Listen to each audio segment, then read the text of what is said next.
감성, 차가운 이성, 정확한 분석이 함께합니다. 뜨거움과 따뜻함이 함께하는 시간. 신일의 출발 새 아침.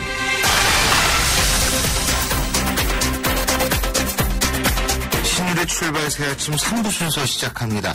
오늘 날씨가 무척 쌀쌀합니다. 갑자기 쌀쌀해져서 많은 분들 차 갖고 나오시는 분들 많을 것 같은데요. 자, 지금 자동차 얼마큼 밀리는지 알아보죠. 박화영 캐스터. 네, 하루가 더 주어진 황금 연휴도 눈 깜짝할 사이 지나가고 바쁜 월요일 아침을 맞이하고 있습니다. 국회도로 통해서 여의도 들어가는 길 신월 낙엽목에서 영등포 경찰서까지 쭉 밀리고 있고요. 경인로도 고척교에서 영등포역까지 밀리는데 서울교에서 영등포역 가는 길 중간 지점 2, 3차로에서는 사고가 있었기 때문에 부근을 통과하는 데 시속 10km대입니다. 동북지역에서는 동부간선도로 타고 강변북로까지 내려가는데 상계교에서 성동교까지 45분 정도 소요가 되고 있고요. 같이 가는 동일로는 동일로 지하차도 쪽으로 면목 이동 사거리와 중랑 정하곡 사이에 사고가 있었는데 지금 사고 차량이 1, 2차로를 막고 서 있습니다. 부근 잘 통과하시기 바랍니다. 활기찬 하루 보내시고요. 신일의 출발 새 아침 교통정보였습니다.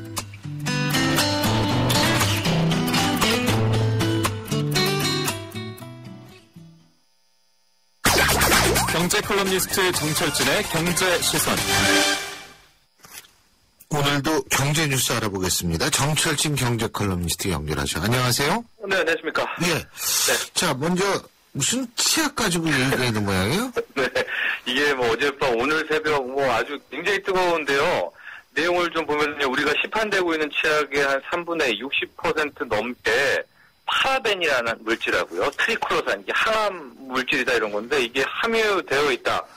지금 이런 내용이 보도가 되고 있고 내용이 나오고 있는데 이게 이제 새누리당 김재현 의원이 이 식약처한테 이제 국정감사 준비하느라고 그랬던 것 같아요. 이 자료 좀 달라고 그랬더니 식약처에서 이런 이제 내용을 보내와서 바로 이제 김 의원 측에서 이거를 뿌렸는데 지금 이게 약간의 해프닝인 게 이 자료가 잘못 줬다. 뭐 이게 이제 식약처 내용이거든요. 입장은 괜찮다는 거잖아요. 아니요. 그 자료 자체를 잘못 줬다. 아, 자료 자체가 네, 잘못 줬다. 이게 뭐, 예, 그러니까 자료를 다시 한번 해서 줘야 된다. 뭐 이런 내용인데, 또 이게 나오니까 이 환경단체 이런 쪽에서는 아니다. 사실이다. 그만큼 많이 지금 이 파라벤이라는 물질이 국내에서 팔고 있는 치약에 많이 함유되어 있다. 하면서 이제 논란이 점점 커지고 있는데요. 다시 한번 식약처 오늘 발표할 것 같으니까 내용 봐야 될 것 같은데, 이 파라벤이라는 물질이 뭔가 하니 했더니, 이게 지금 이제 여성 호르몬 에스트로겐하고 좀 결합이 돼가지고 몸에 지금 호르몬적 장애를 좀 일으키는 것 같습니다. 그래서 여성한테는 뭐 유방암 같은 거, 또 남성은 좀 여성화시켜서 고환암 이런 쪽으로 어린이들한테는 성조숙증 뭐 이런 물질이라고 해서 이게 굉장히 심각한 내용입니다. 만에 하나 이 최초 보도, 이 최초 자료가 맞다면은. 근데 그게 이제 먹는 양에 따라 달라질 거 아닙니까, 사실은. 그렇습니다. 근데 이게 배출이 안 되고요. 이 축적이 되고 있어서. 아, 축적이 된대요? 예, 여러분들이 이제 양치할 때, 저도 어렸을 때부터 이 부모님한테 그 치약 먹지 마라 이런 얘기 많이 들었거든요. 치약을 먹으면 안 됩니다. 근데 어쨌든. 식약처가 새롭게 발표를 한다니까. 오늘 봐야 되겠죠. 정말 이게 얼마나. 보고. 예, 파라벤이 있는지 확인해야 될 필요가 있습니다. 알겠습니다. 예. 자, 그리고 또 한 가지 주택 투기 수요를 억제하기 위해서 도입한 주택거래 신고 제도요. 도입 10년 만에 폐지될 수도 있다. 사실입니까? 네, 그거 될 것 같아요. 이게 이제 2006년에 판교 신도시마 판교 대박 이런 얘기 나오면서 정부가 급하게 주택거래 신고 제도라는 걸 뒀는데요. 이 엄밀히 말하면은 이게 이제 2004년 3월부터가 이게 막 시작이 됐다. 제가 잘못 말씀드립니다. 2006년 판교 때가 아니라 2004년부터 막 우리 부동산 뜨거웠을 때 주택거래 신고제라는 걸 뒀었는데, 이 정부가 제정했던 주택 신고거래 지역에서 전용면적 60제곱미터 초과 아파트를 구입할 때는 15일 안에 2주 정도의 실거래가액을 시군구에 이제 내용을 이 실거래를 이제 제출을 한 다음에 뭐 주택 구입 조달 자금 조달 계획 또 뭐 입주 계획 이런 걸 함께 제출하는 그런 건데요. 실은 이제 2012년 5월쯤부터는 완전히 이 제도가 이제 유명무실화 됐습니다. 왜냐면은 주택이 완전히 부동산이 몰락하니까 이 주택 투기 지역이라는 자체가 의미가 없지 않았습니까? 게다가 실은 여러분들이 잘 알고 있지만 2006년에 도입됐던 부동산 실거래가 제도라는 게 있어요. 그러니까 지금 우리는 부동산 실거래가 제도에 따라서 실거래를 신고하고 있기 때문에 소위 말한 이 두 제도가 박치기가 된다. 뭐 이런 얘기가 많이 있어서 이 주택거래 신고제는 뭐 폐지될 것 같습니다. 여야 의견 없이요. 이제 기존의 부동산 실거래가 이 신고제도로 충분히 이제 커버가 된다. 이렇게 보시면 될 것 같습니다. 그러니까 한마디로 주택 관련 모든 주제는 다 폐지되는 거 아니에요? 이러다가? 이제 아직 걸려 있는 게요. 9일 대책 중에 이 분양가 상한제하고 뭐 재건축 초과 이익 환수제 뭐 이런 것들인데 이건 이제 두 개 언급이 안 됐는데 이것 지금 보니까 같이 올해 부동산은 이 주택법 개정안에서 밀어 넣을 수가 있을 것 같습니다. 분양가 상한제하고 이것도요. 근데 이래도 되나 좀 싶은 게 최근에 그 신반포 1차 재건축했던 것 중에 있습니다. 아크로 땡땡이라는 데가 있는데 네. 여기 분양가가 지금 최고가 평당 5천만 원 나왔고요. 평균가가 4천만 원 이상으로 잡혔거든요. 그러니까 분양가 상한제 폐지하고 뭐 이렇게 되면은 다시 또 이런 고분양가가 나오면서 이제 그럼 투기가 붙게 되고 뭐 전반적인 또 거품 생기고 이래서 과연 이제 국회에서 판단이 남은 건데 분양가 상한제하고 재건축 초과이익 환수제까지. 근데 만에 하나 그것까지도 다 밀어서 통과가 된다면은 이제 한국의 부동산에 있는 부동산 규제는 이제 없다. 완벽하게 이제 자유 거래 시장이 된다. 이렇게 볼 수는 있습니다. 그 부동산이 물론 활성화되는 거는 중요하겠죠. 근데 지나치게 가격이 오르고 활성화되는 거는 또 서민들한테 부담이 될 거고. 네. 또 하나는 이게 더 많은 아주 고급 부동산만 이게 계속 사고 팔고 이렇게 되면 이게 네. 밑에까지 안 내려오거든요. 그렇습니다. 네? 규제라는 게 한꺼번에 확 풀면은 그 다음 카드가 없지 않습니까? 그렇죠. 다 풀었는데도 부동산이 안 뜨거나 또 몰락하면은 그 다음 해법은 없거든요. 그래서 아마 국회에서 신중하게 몇 가지 정도 남겨두지 않을까 이렇게 보여집니다. 자, 국민연금에 대한 뉴스도 있네요. 예? 그렇습니다. 이 예. 국민연금 이거 운영 잘해서 수익을 팍팍 내주면은 이거 받는 돈도 늘어나고 좋을 것 같은데, 근데 이게 지금 안 그런 모양이죠?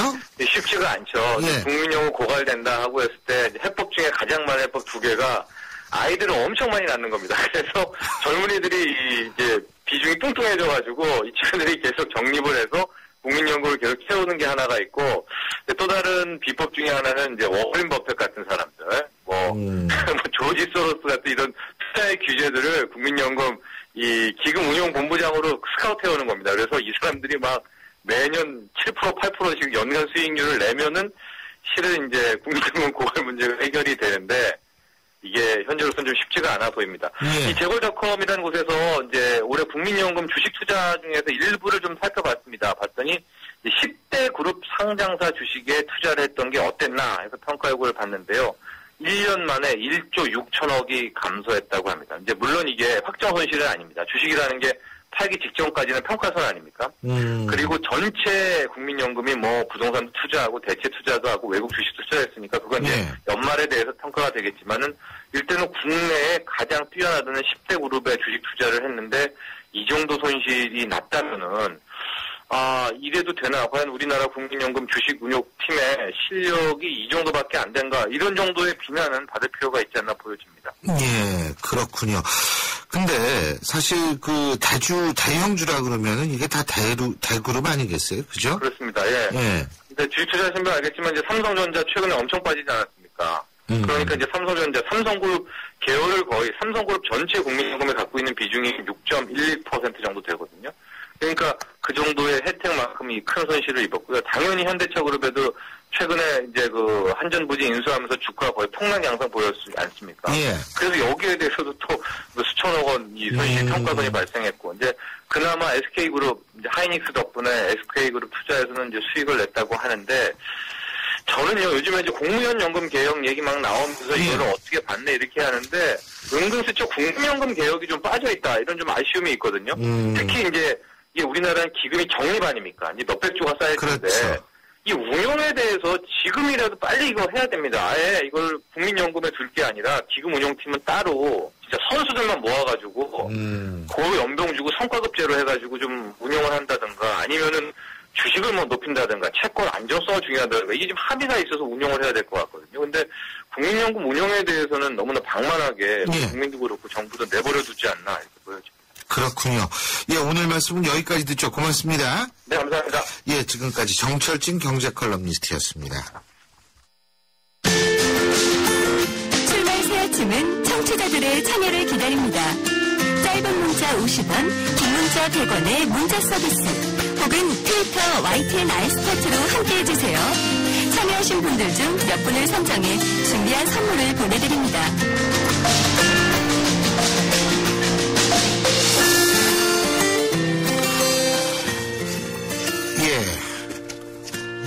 스포츠 소식 알아보겠습니다. 경향신문 김세훈 기자 연결합니다. 김세훈 기자. 안녕하세요. 예, 안녕하세요. 우리나라 미국 여자 프로골프 선수가 추가됐다고 그러네요. 누가 네, 그렇게 된 거예요? 네, 올해 루키 신인입니다. 24살의 이미림 선수가 우승을 했는데요. 예.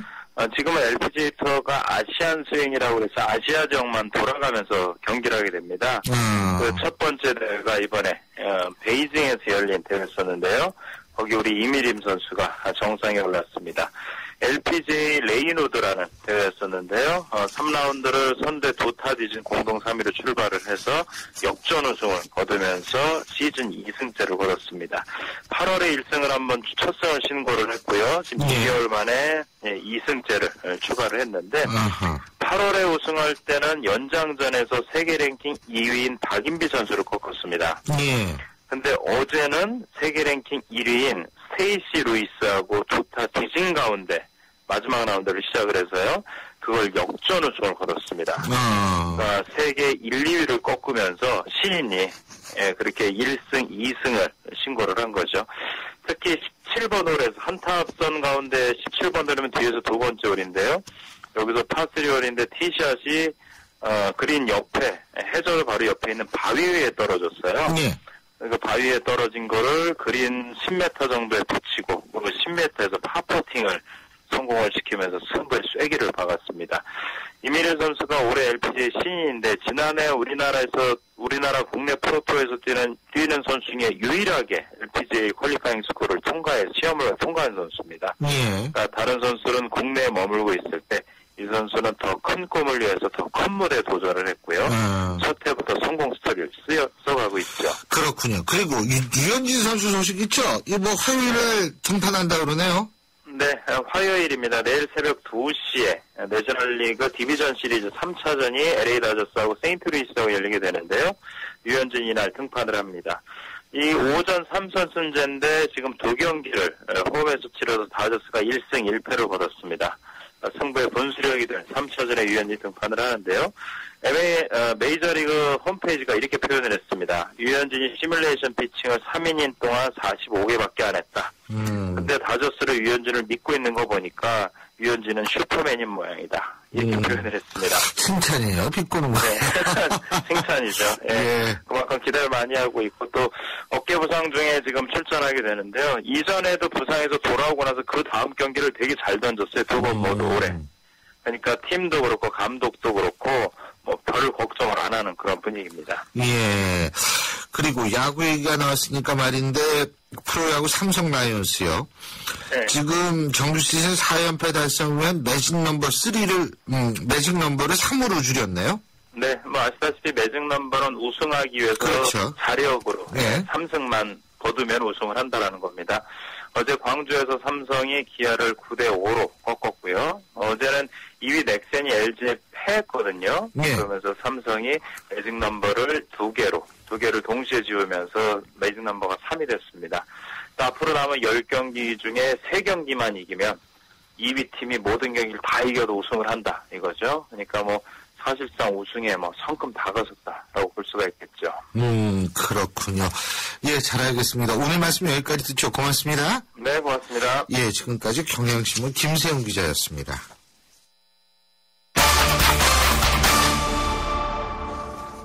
에볼라 감염에 대한 공포가 몇 달 전에 있었죠. 물론 에볼라 감염에 대한 공포는 지금도 현재 진행형입니다. 그런데요, 에볼라뿐만이 아니라 최근 해외여행이 잦아지면서 국내에서는 걸리기 힘든 외래병에 걸리는 환자들 역시 늘어나고 있다고 하죠. 이름조차 생소한 열대 풍토병을 비롯해서 이 외래 감염병에 걸린 환자들이 크게 늘어나고 있는 추세라고 하는데요. 이로 인해서 주의와 대책이 시급하다는 지적이 많습니다. 오늘은 고려대학교 감염내과 김우주 교수 연결해서 과연 어떤 병들이 지금 있고 어떻게 주의해야 할지 얘기 들어보겠습니다. 김 교수님? 네, 안녕하세요. 안녕하십니까. 열대풍토병, 이 발음도 잘 힘들더라고요. 어떻게 발음은 잘 하십니까, 우리 교수님은? 예, 뭐 물론이죠. 열대풍토병. 아니요, 열대풍토병이 종류가 많죠. 그죠? 많죠. 지금 이름이 너무 생소한 얘기예요. 예. 네. 그 2013년만 해도 댕기열이 252명이 발생했습니다. 2012년 예. 전년도에 149명에 비해서 한 2배 가까이 증가됐고요. 예. 유비저, 치kungunya열, 라임병 이건 없던 병인데 새로 국내에 발생했습니다. 유비저요? 세균성 이질 또 예. 뭐 없어졌다고 생각했던 세균성 이질이 거의 300여 명 작년에 발생했는데요. 예. 이렇게 해외 전염병이 국내에 발생하는 것은 뭐 말씀하신 것처럼 해외 여행객의 증가가 큰 원인이 되겠습니다. 특히 예. 풍토병이 많은 동남아 중국으로 여행객이 뭐 수백만 명이 넘는데요. 현지에서 뭐 단지 관광이 아니라 요즘에는 뭐 정글 탐험이나 트레킹, 뭐 수영 이렇게 하면서 그 모기라든지 이런 전염병에 노출될 확률이 높아지고 있습니다. 해외여행뿐만 아니라 지금 교역 증가에 따라서 공식품 육아 수입이 늘고 있는데 여기에 이제 세균이 오염된 경우에 또 감염병이 되는 사례가 있습니다. 그러니까 오염된 자료를 가지고 만든 식품을 수입했을 때에는 역시 병이 감염이 된다 이런 말씀이시죠? 예, 맞습니다. 그러니까 오염된 식재료로 만든 식품을 수입하는 경우 또는 뭐 오염된 식재료 공식품 또 수입하기도 하지 않습니까? 식재료를 예, 대표적으로 작년에 세균성 이질 환자가 294명으로 2012년 90명에 비해서 3배 가까이 증가됐는데 그 사례의 경우 보면은 인천시와 경기도에서 주로 세균성 이질 환자가 발생했는데 그 오염된 중국산 수입식품이 집단 유행의 원인으로 밝혀졌습니다. 그렇군요. 그리고 이거 발음이 전 안 돼요. 치쿤구니아? 이거 맞습니까? 치쿤구니아. 이거 이름도 참. 근데 이게 남미에서 유행하는 병이라고 그러죠? 예, 이 치kungunya 바이러스에 고유하고 있는 모기에 물려서 걸리는 병이 치kungunya 열인데 예. 주로 동남아, 아프리카, 남미, 카리브해의 풍토병입니다. 이 지역의 유행 중에 이제 모기에 물린 경우에 갑자기 고열, 오한, 특히 근육통하고 관절통이 특징적입니다. 예, 뭐 몸살 감기 정도로 앓고 대부분 자연 치유가 되기 때문에 놓치는 경우도 있지만 뭐 노인이나 영유아에서는 심하게 앓게 돼서 위험에 빠질 수가 있습니다.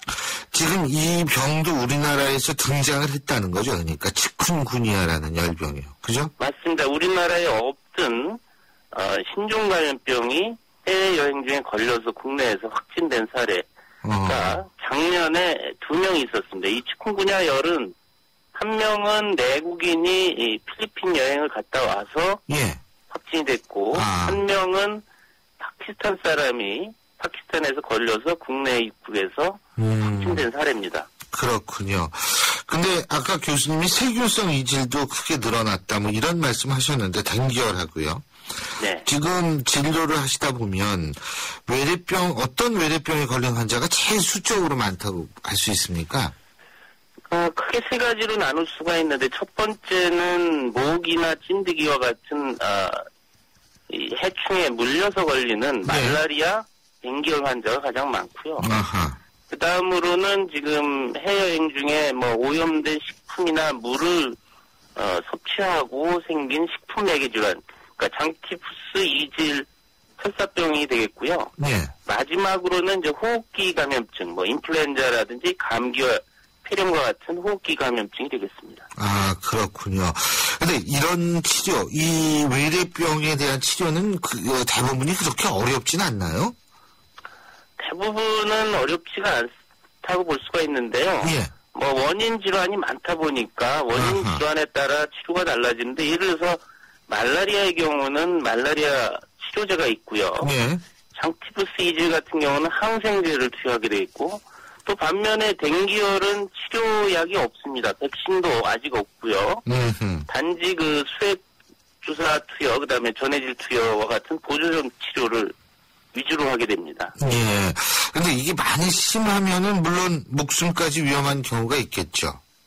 예. 특히 이제 말라리아, 특히 그 아프리카에 가서 걸리는 열대열 말라리아는 악성 말라리아입니다. 그래서 중증합병증으로 사망에 이를 수가 있고, 일반적으로 뭐 해외에서 감염병이 걸려도 어떤 감염병이든지 가급적 일찍 병원에 내원해서 치료받으면 회복 가능성이 높습니다. 댕기열 환자 경우도 일찍 치료하면 사망률이 1% 이하로 낮출 수가 있습니다. 그래서 해외여행을 다녀오고 한 달 이내에 갑자기 고열, 오한, 몸살, 감기 증상이 있으면 그냥 단순히 감기 몸살로 생각하시지 마시고 큰 병원의 여행의학 클리닉에 내원하시는 것이 좋습니다.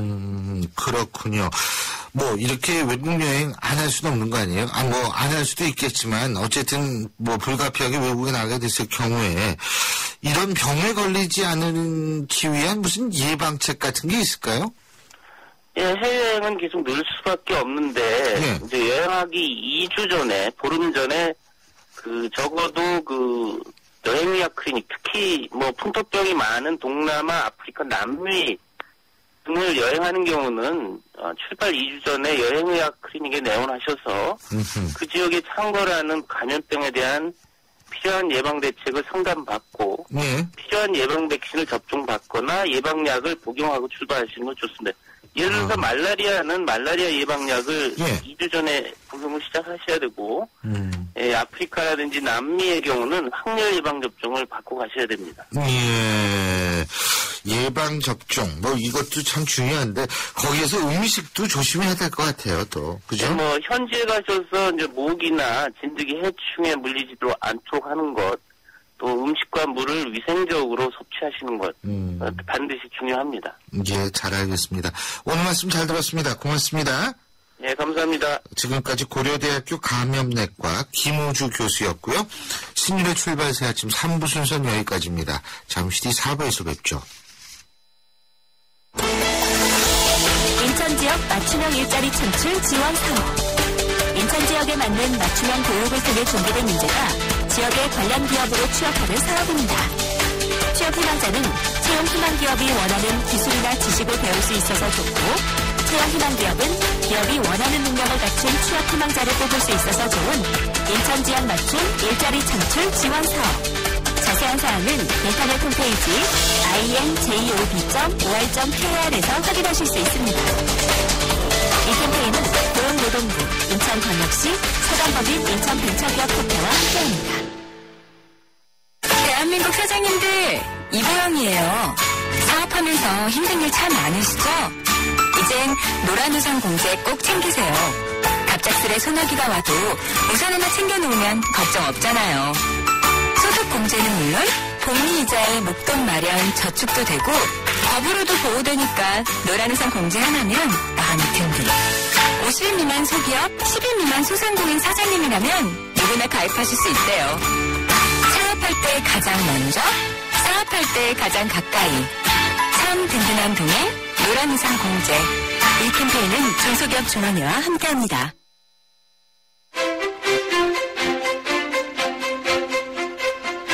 여러분은 지금 신율 교수가 진행하는 출발 새 아침을 듣고 계십니다.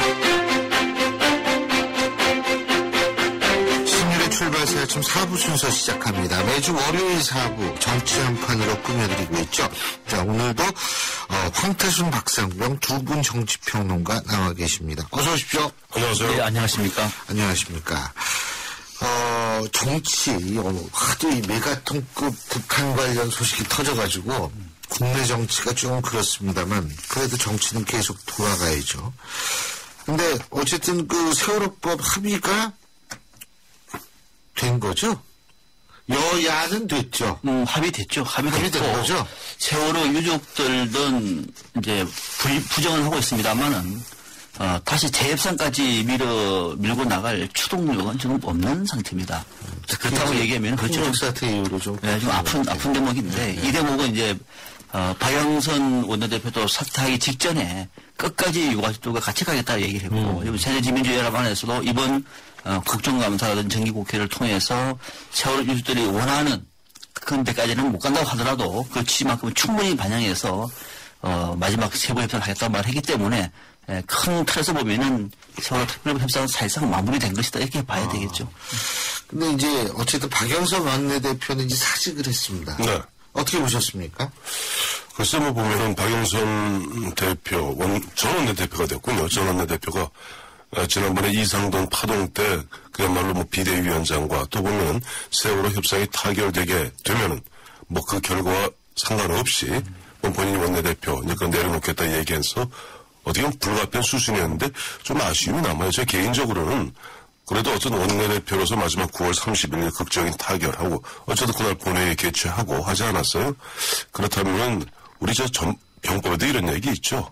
전사에도 전쟁 중에 강을 건널 때 말을 바꾸지 않는다 그래서 한 번쯤 비대위원들이 한 번쯤은 박영선 원내대표에게 한번 유임을 한번 권고했었으면 어떨까라는 생각도 있었는데 뭐 그게 뜻대로 되진 않네요.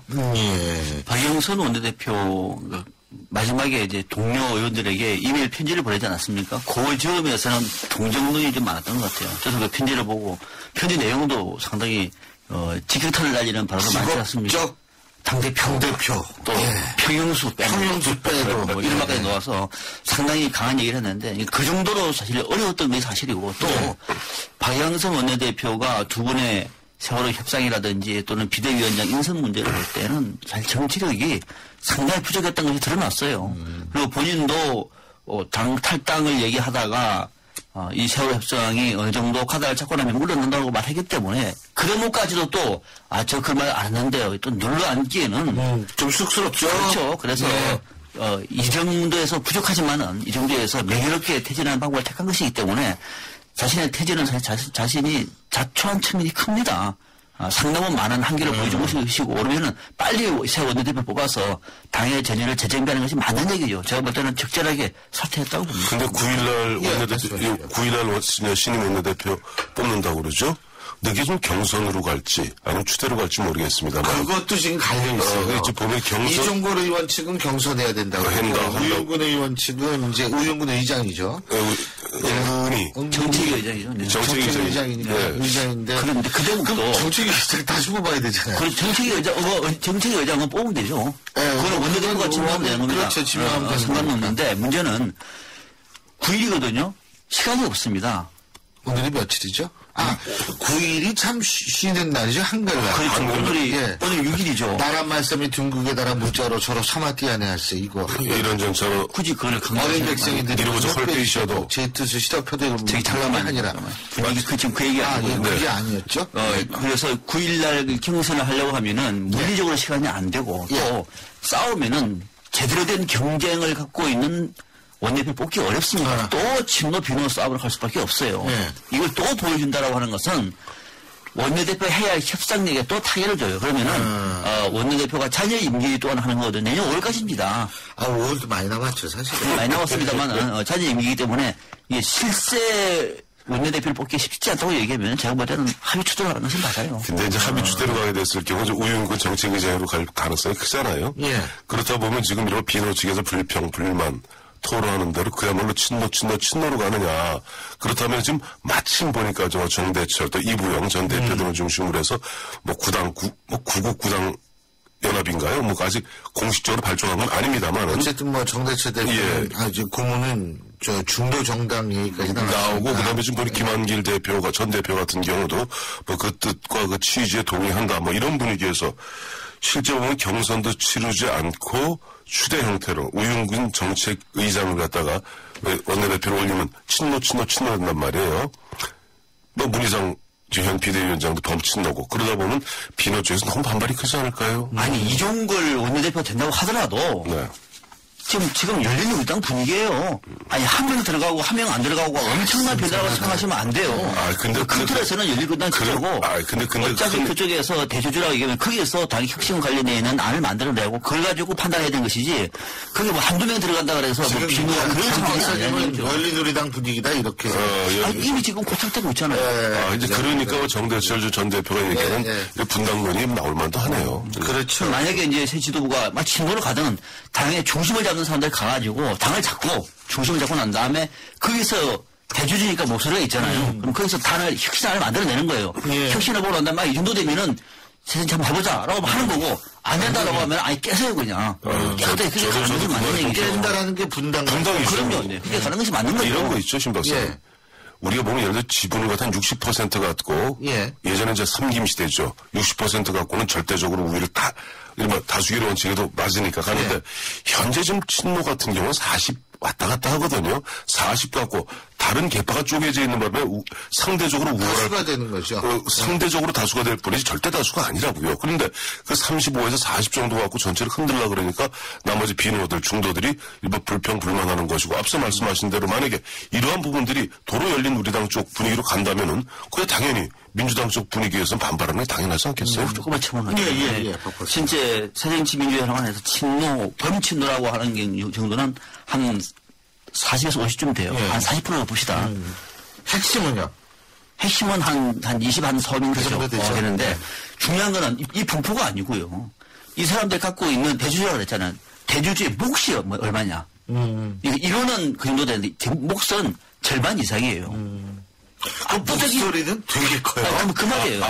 몫이 아니라 목소리고. 제가 만약에 친노면은 제가 친노고 황태순 의원이 비운내가 칩시다 예를 들어서 제가 갖고 있는 지분이 10억이고 황태순 의원은 또 주주라고 그러는데 10만 원 갖고 있는 거예요. 똑같은 주주라 가지고 우기고 있는 겁니다. 조금 더 쓰세요. 10만 원은 더 와서 100만 원씩 했습니다. 왜 이래? 100만 원 갖고 있으면서. 만약에 사람들 동원해가지고 그러면은 누가 현재 이깁시다 하면은 황태순 의원 한 100명 들고 오면은 제가 한 1000명 들고 와요.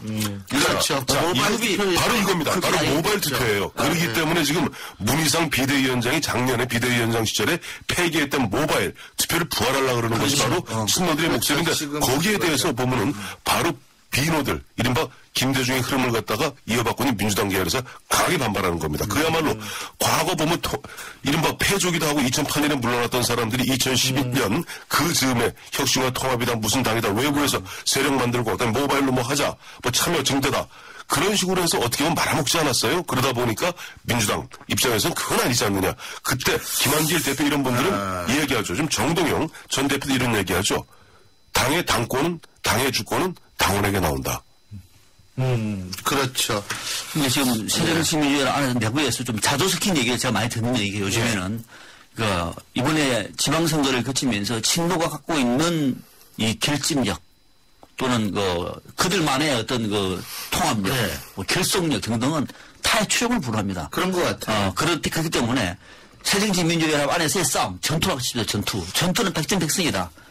그런데 새누리당과 싸우는 전쟁은 백전백패예요. 그게 지금 딜레마입니다. 그거를 풀 수 있는 것이 딜레마예요. 전투와 전쟁을 구분하셨군요. 저도 한마디만 첨언할게요. 지금 바로 친노와 문재인 의원이 가장 착각하고 있는 게 1469만 표가 친노의 노력과 문재인 의원의 인간적 매력으로 얻었다고 착각하는 데 있는 거예요. 거기는 안철수 표가 아마 반 이상이 섞여 있을 겁니다. 그리고 그 안철수는 바로 김한길의 손을 잡고 지금 밖으로 빠져나가려는데 우리 바로 친노 분들께서는 조금 고민하셔야 될 거예요. 그렇죠. 아니, 제가 아는 어떤 비노 쪽 의원인데 이런 말씀을 하시더라고요. 아유, 친노들하고 이제 힘이 딸려가지고 못 살겠다. 이제 조용히 있으려고 그런다고. 그러니까 목소리가 크게 큰 모양이더라고요. 지역에 한 2번 정도 다른 지역에 인천하고 다른 지방에 내려가서 정말 심도 있는 얘기를 한번 나눠봤어요. 못 당합니다. 친노가 가지고 있는 그 조직력이라든지 결속력을 당할 수 없고 이 비노조에서는 오라고 해도 안 와요. 쉽게 말하면 좀 포기시켜서 안 옵니다. 그러니까 될 리가 없는 거예요. 그러니까 전투만 하면은 백전백패예요, 비노는. 그러니까 아까 우리 박상민 박사님도 인정하셨지만은 130명 의원 중에 20명 정도 의원 목소리 큰 사람들, 뭐 유승이다, 뭐 김현이다, 뭐 서영교나 있어요. 이런 분들 목소리, 왜 김현 의원 하는 거 보세요. 얼마나 목소리 큽니까? 절대 어떤 경우도 모든 사람이 다 봤고 CCTV가 다 봤다 그래도 본인은 못 봤다는 거 아니에요? 그렇게 우기기 시작하면 끝이 없어요. 그러니까 그런 부분에서 점잖은 구 DJ계, 이런 동교동계, 민주당계 쪽에서는 아휴 어떻게 같이 사나. 그게 바로 정대철 이부영 의원의 얘기예요. 이부영 의원도 운동권의 사실은 태도 아니에요. 그래서 아마 제가 볼 때는 다음 내년도 한 초에 전당대회에서 지도부가 혁신안의 근본적인 줄기, 이 친노를 어떻게 할 것인가에 대한 혁신안이 만약에 공감대를 얻지 못하면은 제가 볼 때는 다 갈라집니다. 자, 그리고 국정감사 얼마 남지 않았습니다. 내일이죠? 근데, 내일이고. 내일부터 2주간이죠, 2주. 2주가 아니라 20일. 20일까지인데, 거기 휴일 빼니까 14일이다 이거죠. 그렇죠. 네. 근데, 이거 뭐 증인 채택서부터 일사천리로 그냥 몇 분 안에 다 끝난 상임위가 많은 모양이던데 과연 이걸 어떻게 처리를 하죠? 1988년 부활된 이후에 국정감사 부활된 이후에 최대 많은 기간 증인도 아마 그 정도 될 것 같아요. 제가 볼 때 준비도 최대로 짧은 준비 기간 중에 하나일 겁니다. 준비할 수 없었죠. 그 식물 상태에 있었기 때문에 그렇어요. 준비도 못했죠.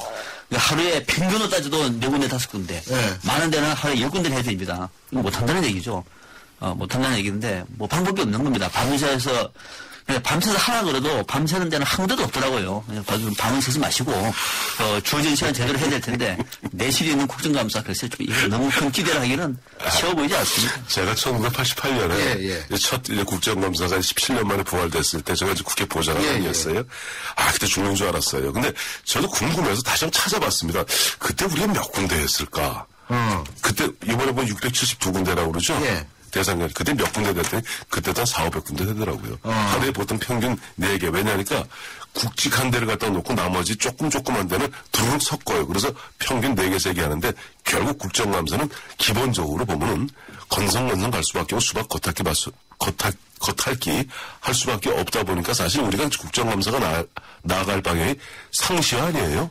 그런 방향에서 지금 20일 동안에 9월이나 10월에 몰아놓고 20일 동안 후닥닥 해치워라. 그건 어차피 88년이나 지금이나 수박 겉핥기일 수밖에 없고 다만 국정감사의 효과가 하나 있어요. 국정감사 한다면은 스스로 행정부가 스스로를 돌아보는 계기를 줍니다.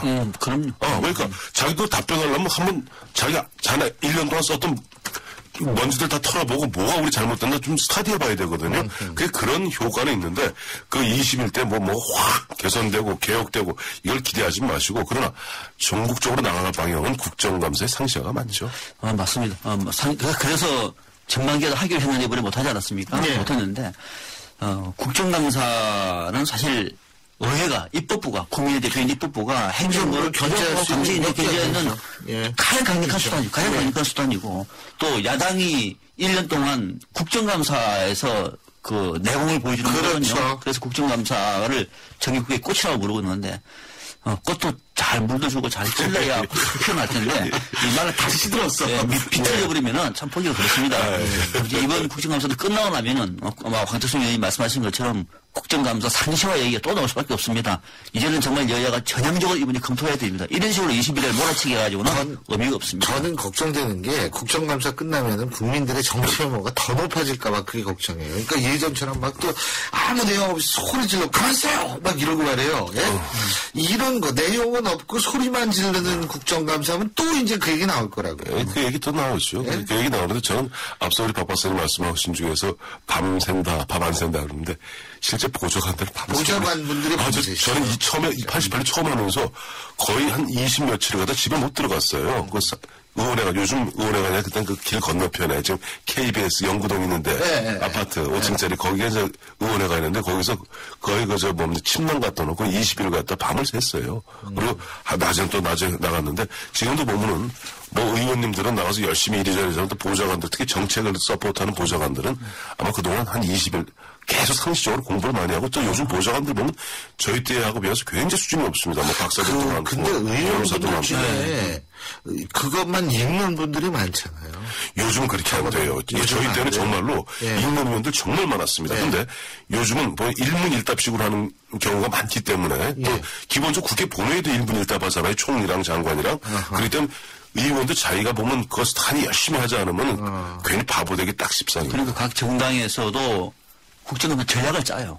상황실도 만들고 해가지고 상당히 효과적으로 준비를 하는데 전체적으로 준비하는 기간이 좀 길어지면은 아무래도 탄탄한 내용을 드러내는 거죠. 정부가 뭘 숨기고 있는 거지. 또 뭐가 거짓말인지 뭐가 알맹이지 않는데 그러지 못하다 보면은 정말 국회의원 보좌관은 애만히 씁니다. 정말 집에 못 들어갑니다. 국정감사 굉장히 준비 많이 하는데 과연 의원들이 현장에서 얼마나 자기의 실력을 유감없이 발휘해낼지는 내일부터죠. 조금 지켜봅시다. 전문성이 딸리는데 공부를 열심히 하지 않으면 전문성 딸리는 거 다 드러날 텐데 참. 자, 베스트 워스트 한 시간이네요. 벌써요? 예. 저 베스트를 못 꼽았어요. 근데 베스트 못 꼽는데 바쁘셔서? 아니 바빠서가 아니라 아무만 봐도 베스트는 별로 없는 것 같고 네. 모스트 페이머스를 하나 뽑았습니다. 아, 모스트 페이머스. 짐작하시죠? 지난 주말에 황병서. 병서. 예. 아. 가장 바로 아시안 게임 폐막식 때 하루 종일 황병서 얘기만 하고 났더니 하루 예. 이틀 뭐 베스트인지 모르겠습니다. 하여튼 모스트 페이머스. 예. 저 그렇게 생각하려고 하다가 저는 그 황태순이 할 줄 알고 다른 걸 그냥 하도 오래 하시다 보니까 네. 아니 굉장히 나도 의미를 높게 평가하더라고요. 와서 만나는 것 자체만으로도 만나지 않습니까? 만나는 것 자체만도 의미 있다 그래서 하겠고 싶어가지고 딴 사람 저는 새누리당의 초재선 의원 모임인 아침소리. 아침소리. 네. 지난 10월 1일 기자회견을 통해서 세율 3.8% 인상을 반대한다. 국회 해산까지 나오는 상황 속에서 체면이 없는 거다. 책임 있는 의원의 자세를 보여줘야 된다면서 반대하다 보니까 지금 새누리당은 당론으로 세율 인상에 반대합니다. 이건 돈 문제가 아니라 책임 있는 모습을 보여야 되는 거거든요. 그 소리를 아침 소리가 제대로 된 아침 소리를 냈습니다. 예. 베스트. 좋다. 저희도 이 아침 소리인데 이 방송도 예. 다음 워스트. 예, 황 의원님. 예, 문재인 의원을 갖다 모시도록 하겠습니다. 왜요? 지난번에 저 9월 30일 날 예. 협상 이제 했잖아요. 세월호 특별법 협상 나왔더니 거기에 대해서는 말씀이 패배했다는 말씀을 하세요. 협상을 갖다가 전장 물론 보면 뭐 정치라는 것이 밀고 당기는 게 있는데 패배했으면 자기가 승리나 패배 전부 아니면 전무라는 식으로 그런 식으로 뭐랄까 너무 단편적인 시각으로 정치를 바라보는 것이 1469만 표를 갖다 물론 뭐 독자표는 아닙니다만은 얻었던 직전 대선 후보로서 또 가장 유력한 친노의 좌장으로서 하시기에는 좀 부적절한 말씀이었다. 그래서 워스트를 모셨습니다. 예. 앞서 황 의원님이 베스트 또는 모스트 페이머스를 황병서 전 총정치국장을 꼽았죠. 예. 우리나라를 방문한 여러 얘기 맞습니다만은 이 방문에 대해서 이렇게 얘기했습니다. 강남 속셈에는 종북 세력을 지원하기 위한 것이다. 누가요? 이런 말 한 사람이 있어요. 새누리당에도 중진입니다. 지금 정부 여당에서도 작지만 의미 있는 성과라고 얘기하고 있고 황재석 의원까지도 의미 있는 평가라고 얘기하는데 이거를 종북 세력을 지원하기 위한 것이라고. 새누리당 한기호 의원입니다. 정말 이런 분들이 있기 때문에 우리나라가 이런 이모에 입고야 되는 겁니다. 워스트입니다. 예, 알겠습니다.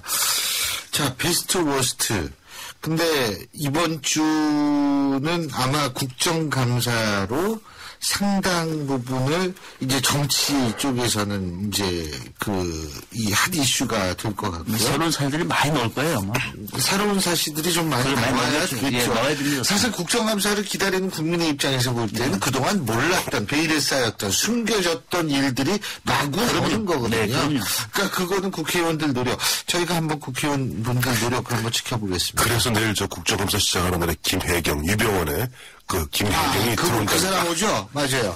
김혜경 씨도. 말씀도 잘 맞췄습니다. 또 이 종편들은 일주일 내내 그냥 그것만 김혜경 얘기만 하겠네. 근데 김혜경 와서 별로 할 얘기 많지는 않아요. 그래요? 예, 잘 알겠습니다. 자, 오늘 말씀 여기까지 듣죠. 고맙습니다. 고맙습니다. 정치 한판 지금까지 황태순, 박상병 두 분 정치평론가와 함께했고요. 신율의 출발 새 아침 오늘 순서는 여기까지입니다. 오늘 아침 날씨가 무척 쌀쌀했습니다. 낮에도 이제는 그다지 덥다라는 느낄 정도는 아닌 것 같은데요. 계절의 변화, 태양이 뜨는 속도 점점 늦어지고 있습니다. 겨울이 다가오고 있는데요. 우리 마음만은 정치권만은 겨울이 되지 말았으면 하는 바람을 갖습니다. 신율의 출발새 아침 오늘 순서는 여기까지입니다. 전 내일 오전 7시 10분에 다시 찾아뵙겠습니다. 고맙습니다.